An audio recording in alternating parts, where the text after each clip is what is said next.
Welcome to Greek for a Week. I'm glad that you are once again viewing this week's video. And this week we are looking at verses 17 and 18 of chapter 4. And as you can tell, we're working our way through chapter 4, verses 15 through 20. Again, I've titled this paragraph, Paul's Gratitude for Gifts. So let's translate. As we typically do, we'll translate verse 17 and verse 18, and I'll make note of a couple of things.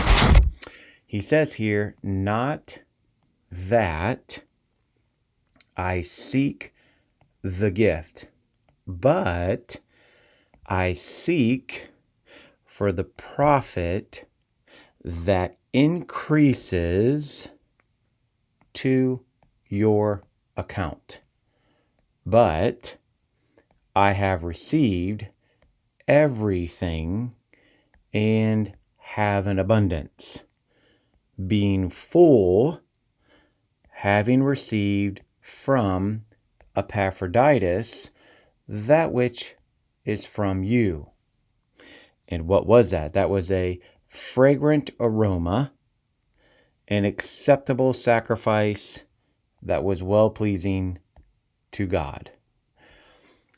Again, pretty cool to hear those words from Paul because he very much is grateful. He is certainly understanding his position and what it is that he has received from the Philippian church. So let's look at the first verb there.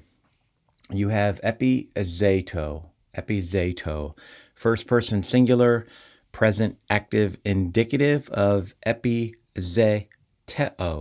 So remember here, our circumflex above the omicron, above the omega, that is indicating a contraction. So the short vowel that precedes the omega and follows the tau is an epsilon. And so when the omega comes in to make a connection with the epsilon, it contracts, and therefore we have the circumflex above the omega. You also have then a strong contrast. Here's Paul says, not that I seek the gift, but you could say rather, or on the contrary, what am I doing? He says, I seek for the profit that increases again to your account. So you have the ton play on azanta. So here you have a present active participle. That's a masculine. Of course, it's accusative because I'm going to contend here that it's an attributive participle that is attributing a quality to the word profit. And what it is that it's attributing is the fact that it is increasing. And so both of those are in the accusative case. You have the ton here, the on, ton here as well, and then the anta ending. So I didn't finish that. Present active participle, masculine, accusative, singular.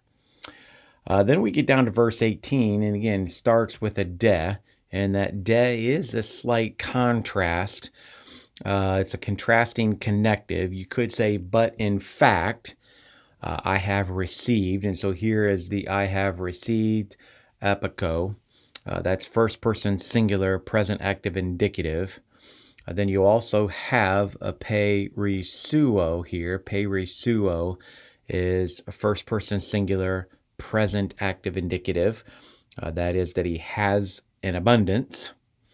And then as we move our way forward, so it's, but I have received everything, and here's our coordinating conjunction, and I have everything, he says, or I have an abundance.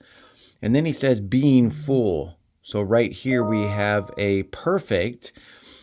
So that's a first person singular perfect, and it's a middle because it has the my ending here, indicative of plerao, being full. Next verb here, okay, you have dex amenos. That is a verbal form. That is an aorist participle.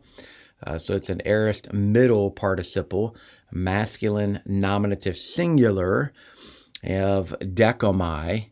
So here is decomai here. and that is likely a causal participle. So he could say here, being full because I've received from Epaphroditus that which is from you. So you could say the reason for being full, or in the state of being full, is again the causal participle helps us, and it's the gift that came from the Philippians. You have two likely source. So you have two prepositions of source. You have the para that's here, right, from Epaphroditus, and then you have from you. So both of those, I think, are likely prepositions of source. It's the gift that's come from you through Epaphroditus. So again, hope this has been helpful here.